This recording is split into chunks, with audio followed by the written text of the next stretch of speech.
اللهم صل وسلم وبارك على سيدنا محمد وعلى آله وصحبه أجمعين. حبايب قلبي عاملين ايه؟ يا رب يكونوا بخير وفي أحسن حال يا رب، داخل مصر وخارج مصر. زي ما انتوا شايفين كده هنعمل النهارده كفتة الحاتي بمكون واحد بس، هيخلي الكفتة معاكي طرية وبتمط ومش قادرة اقولك حاجة كده تحفة ومشكش منك. مكون واحد بس هنضيفه لها وهنعملها في فرن البوتاجاز. بصوا الكفتة عاملة ازاي، مش هنشوي بقى ولا فحم ولا دخنه ولا اي حاجه من دي خالص. وهنعمل جنبيها كده حبه سلطات حلوين، سلطه طحينه وهنعمل سلطه خضار. مش قادره اقول لكم بجد تحفه تحفه، جربوها بطريقتي وقولي لي ايه رايكم في الكومنتات، وربنا يحسن ما بنات ايديكم. يلا نقول بسم الله ونشوف تفاصيل الفيديو. اول حاجه كده ومبدئيا معايا كيلو لحمه، وعلى فكره دي لحمه جملي. خلاص انتوا عارفين طبعا اللي بيعمل كفته بلحمه جملي يقول لك بالكش ومش عارفه ايه، لا والله العظيم جربوا طريقتي في الكفته وان شاء الله تعجبكم باذن الله. عملت بقى جنبيها كده طبق مكرونه، ده من عندي انا، حطيته كده جنب الاكل. يلا نشوف تفاصيل الفيديو. معايا اول حاجه كيلو لحمه مفرومه وفي نسبه من الدهن. حابه تحطي دهن ليا تمام، انت بتقطعي اللحمه من عند الجزار ممكن تقولي حطي لي حته دوش كده يفرمها معايا. معايا بصلتين انا بشرهم بالمبشره، حطيتهم في المصفى زي ما انتم شايفين كده، ورشيت عليهم رشه ملح علشان ينزلوا الميه اللي فيهم. انا كده بعصر البصل، هاخد الميه اقول لكم هنعمل بيها ايه. والتفل بتاع البصل حطيته على اللحم. حطيت معلقتين بقدونس كبار متخرطين. التوابل بتاعتنا بقى من كل حاجه معلقه صغيره ما عدا نص معلقه صغيره من الحبهان المطحون. فلفل اسمر، بهارات مشكله، بهارات كفته، نص معلقه برضو صغيره من القرفه، كمون، بابريكا معلقه.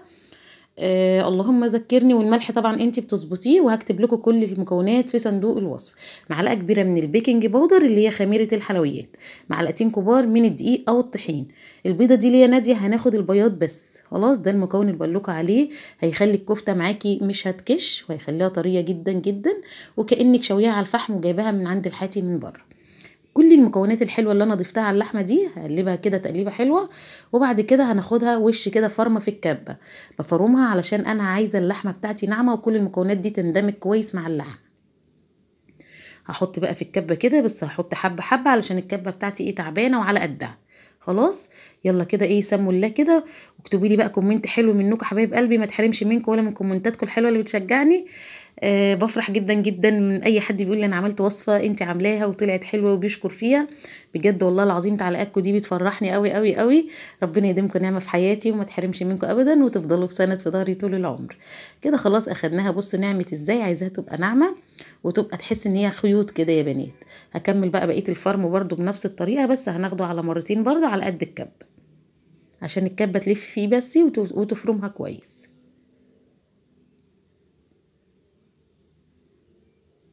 بس كده هحط بقى اخر وش برضو، اخر حته دي هناخدها وش كمان.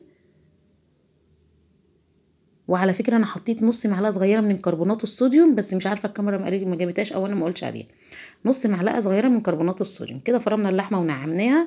الميه بتاع البصل بقى حطيت عليها معلقه صلصه طماطم، لو مش متوفره عندك اعصري طماطميه او بشوره طماطميه حطيها عليها. حطيت معلقه زيت، رشه فلفل اسمر، مش هحط ملح لان انا كنت رشه ملح على البصل وهو في المصفى بيصفي ميته. جبت الصينيه زي ما انتم شايفين، وجبت شبكه الفرن، ومعايا عصيان الشيش طاووق بايدي بقى كده هبل وهصبع الكفته. بصوا سهله قوي قوي، جربوها كده بطريقتي وقولوا لي ايه رايكم واكتبوا لي في الكومنتات. بس وانتي بتصبعي بقى كده بصوا بتحاولي ان انتي بتخلي صابع الكفته معاكي في حركات كده معوج كده زي اللي انتي بتجيبيه من بره بالظبط. ايه رايكم بقى؟ بس الموضوع سهل جدا جدا وما اخدش مني وقت خالص. بس هتحطي على الشبكه كده وخلاص. وهقول لكم على تركايه حلوه برضو هتخلي الكفته برضو تبقى طريه معاكي غير المكون اللي احنا حاطيناه. بس كده هتحطي برضو على الشبكه، وهي بقى على الشبكه في البوتاجاز لو اخدت لون احمر كده بتروحي قلبه العصيان دي على الوجه التاني تاخد وش. عايزاها تاخد وش حلو قوي، بعد ما تستوي معاكي الكفته بتروحي قايده عليها الشوايه بتاخد لون تحفه، كانك انت شويها على الفحم بالظبط زي ما شفتوها معايا في بدايه الفيديو. بس كده يا بنات اهو، ولا اسهل من كده. هصبع بقى كل الكميه بنفس الطريقه. وتعالى اقول لكم بقى هنعمل ايه الخطوه اللي بعد كده. بعد ما صبعنا الكفته كلها بنفس الطريقه واتحطت على الشبكه، اللهم بارك ما شاء الله زي ما انتم شايفين كده، معايا بقى ايه الخلطه اللي فاضت اللي هي ميه البصل بالصلصه. جبت الفرشه كده وبدهن وش الكفته، بتساعد ان الكفته بتاعتي تاخد لون حلو في الفرن. بعد كده معايا بقى كوبايه من الميه السخنه هحطها في قلب الصينيه.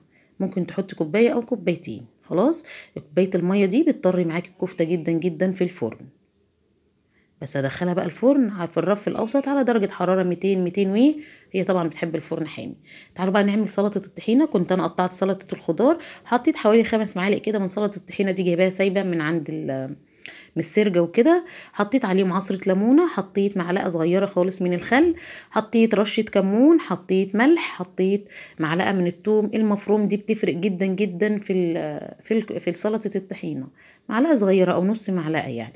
هقلب بقى كل المكونات الحلوة دي كلها مع بعض. فطبعا كل ما بتقلبي كل ما القوام بيتقل معاكي، بتخفي بقى بمية. امشي واحدة واحدة كده، والمية بتحطيها بالتدريج علشان ما تخفيهاش قوي لغاية ما توصلي للقوام بتاع الكفتة اللي انتي عايزاه. خلاص كده خلاص. تعالوا بقى نشوف قوام الكفتة. قوام السلطة. كفتة ايه؟ قوام سلطة الطحينة. بصوا بقى، تعالوا اهو هوريها لكم بالمعلقة. ده القوام اللي احنا ايه عايزينه. هنصبها بقى في الاطباق. وتعالوا برضه هنصب سلطة الخضار بتاعتنا اللي احنا عملناها. انا عملتهاش معاكم بس قطعتها يعني مش مستاهلة. بس كده. ممكن تحطي شطه براحتك. هحط انا كده ايه حبه بقدونس كده. الكاميرا اتقلبت يا جماعه عشان الشاحن، التليفون كان فصل شحن وانا حطاه وانا بصور على الشاحن والله. كده بقى ايه خلاص زي ما انتم شايفين. الكفته بتاعتنا خرجت من الفرن، وحطيت بقى حته فحمايه كده، ونزلت عليها بشويه زيت كده من ميه الكفته. ما عنديش ورق فويل كنت غلفتها، حطيت صينيه كده عليها بحيث ان ايه الدخنه بتاعه الفحم تعمل فيها. بصوا بقى، تعالوا شوفوا بقى الكفته بتاعتنا الجميله دي. ايه رايكم؟ بصوا قلب الكفته عامل ازاي، وطريه جدا جدا. وغير كده ان هي ما كشتش، دي احسن حاجه بجد فيها. خلاص. حطوا بقى لايك للفيديو حلو زيكم كده، اكتبوا لي كومنت حلو زيكم. وده كان الفيديو بتاعنا النهارده. يا رب اكون ضيفه خفيفه على قلوبكم، والفيديو بتاعنا بيعجبكم بينور رضاكم. اشوفكم بقى في فيديو جديد ان شاء الله. ما تنسونيش بقى في اللايك. نحط بقى رشه بقدونس كده حلوه على الوش. وعملت طبق مكرونه محمره كده، انا مصورتوش معاكم بس عملته جنب الاكل. ده كان غدانا النهارده. يلا استودعكم الله الذي لا تضيع ودائعه في حفظ الرحمن، والسلام عليكم ورحمه الله.